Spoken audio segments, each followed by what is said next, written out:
Hindi lahat ay kalaban mo at hindi din lahat ng pagkakataon ay kompetisyon na kailangan mong ipanalo. It's really a blessing to have a community that supports, no competition, no jealousy at all. Just because we've seen other people's successes doesn't mean we've seen it all. Hindi natin alam yung mga bagay na binitawan nila para makuha yung meron sila ngayon.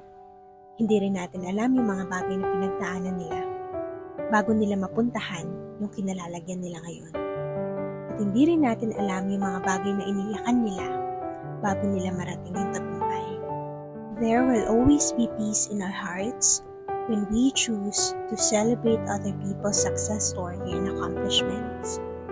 We are breaking the spirit of jealousy and insecurity, especially in times when we choose to honor someone and choose to be happy for them.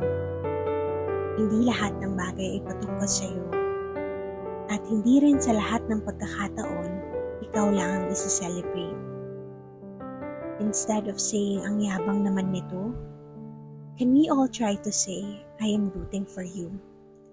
Instead of saying, enough of this, I'm tired of hearing your success story. Can we just say, what can I learn from this person? Hindi ka palaging magaling, kaya always be motivated to learn from other people, celebrating their wins in life while waiting for your turn.